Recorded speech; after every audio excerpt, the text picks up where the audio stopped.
Good morning, I'm Stacey Leasca with the Los Angeles Times. Well, you only have a mere 7 days left to shop for Christmas, but don't worry, we're here to help. Joining me today to talk about some of the best tech gifts for 2013 is Salvador Rodriguez. How's it going, Stacey? Good, how are you? I'm good. So before we get started, I want to tell people that if they want to join in on our live chat, they can hit us up on Twitter using the hashtag AskLATimes. We'll have Sal answer as many of the tech questions you have as possible. So Sal, first I want to talk about your awesome 2013 best products, best tech gifts, all of it. How hard was it to make a best of 2013 tech list? Well, so last week I came up with my top 10 tech items, and they're not actually all here in the US. Like, for example, I think my number 9, the LG G Flex, just came out in Korea, but it's not actually over here. So these were kind of based on, what was really innovative. Some of it was based on, what was like a huge improvement from something that we've seen before, and a few of them were actually game changers. But, the biggest surprise I think this year was the fact that only one item from Apple made it onto the list, and that was the iPad Air. Like Apple did, they did the iPhone 5S, they did the iPad Mini with Retina, but it was really like things that we'd seen before. The iPad Air was just impressive because it was a very nice redesign. It only weighs 1 pound, very nice stuff. But the dominant player on the list was Google. We had Google Glass, even though that wasn't released to the public. It was released to so many thousands of early explorers that the presence was felt. Like there's at least half a chance that you might have seen someone with one, and that's definitely a game changer. And if they can find a good price point next year and maybe make it look a little less dorky, it could be a huge hit. In 2014. I mean, it could almost be kind of like Google's version of the iPhone. Well, you just wrote a story too that Duck Hunter, the game, came out on Google Glass. That I would buy it just for that alone. Yeah, well, it's these guys, they were just testing out, Google Glass and seeing what they could do with the apps, and they made a game called Glass Hunt, which is inspired by Duck Hunt, which anyone who's played NES, it's definitely a favorite. So, but I don't know. It looks like a fun game, but you don't want to play it in public because you're just going like that with your head, so it's kind of silly. At least it's better than when everyone had Bluetooth and you just look like you're talking to yourself. Yeah, definitely. All right, well, let's get into a couple of gifts. Let's start unwrapping. I'm going to start with this really tiny one and try to figure out what's in here. All right, so this is maybe I won't ruin the surprise, but this is probably my favorite tech gadget of 2013. It's far from perfect just yet. But basically, it does the same thing that Apple TV does, and the same as Roku. And here you can actually just flip this open, and here we go. And so, I mean, this is really like no bigger than a USB drive. But basically, you attach this to your HD TV, and then you can kind of sling content from your phone and from your laptop there. So you can use this to watch Netflix, YouTube, or if you're like me, The Sopranos on HBO Go. And it's only $35, and if you hunt around for deals, you can actually get some. Like I think Amazon right now is selling it for about $29.99. So it's nice. So I mean, no one tell my dad, but this is probably what I'm going to get him. So this would actually be really good for like a college student who's on a budget and can't afford cable too. It's a nice definitely for them. Definitely. Great. All right. Do you want to get into another one? Yeah, for sure. So this one is if you're looking for something that's, a little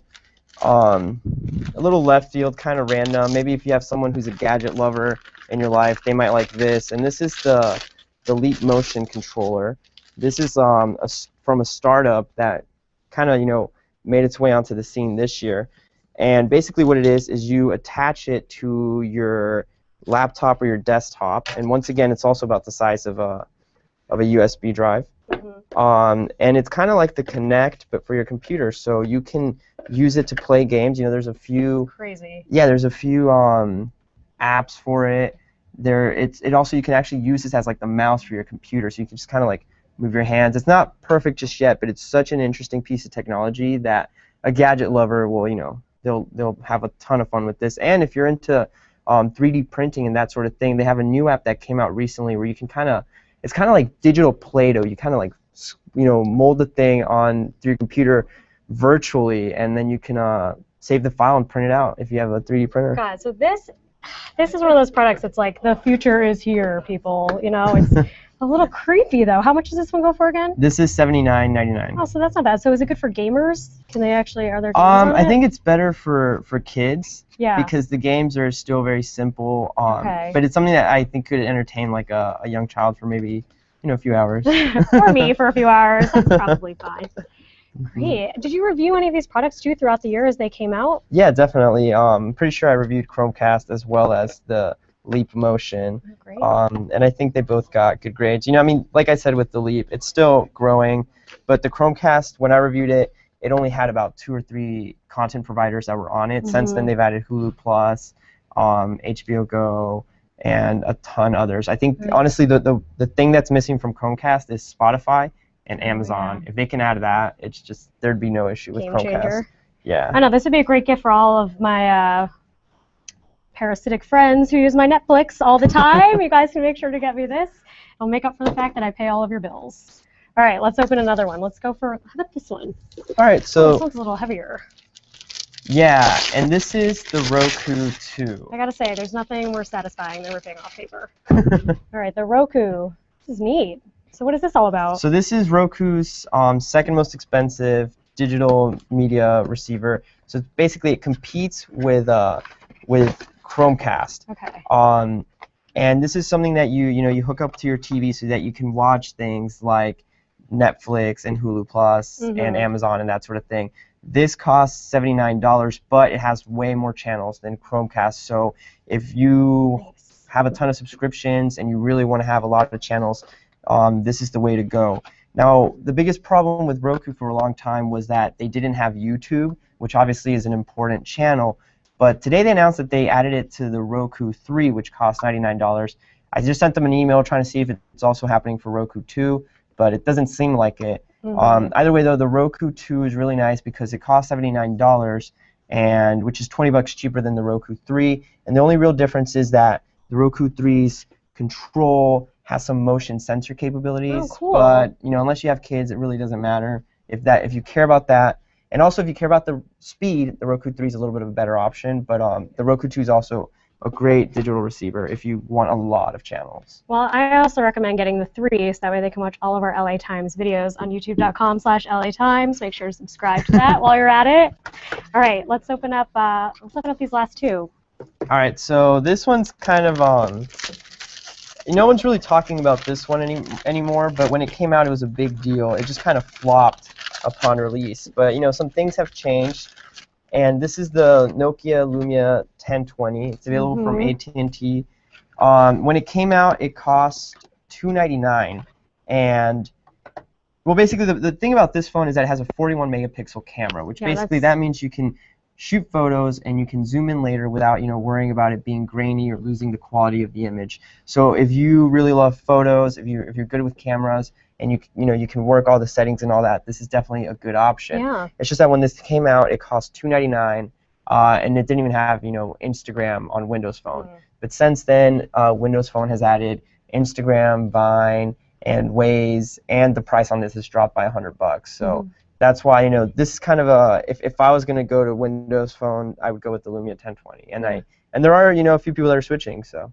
Well, I know a lot of people who watch our other chats like to think that I'm at least a huge Apple fangirl because I bring it up all the time. But can a phone like this actually compete with the new Apple iPhones? Well, I mean, the thing now, they're missing some apps now. The biggest thing that they're missing when it comes to apps is they don't have Google apps. Google doesn't want to.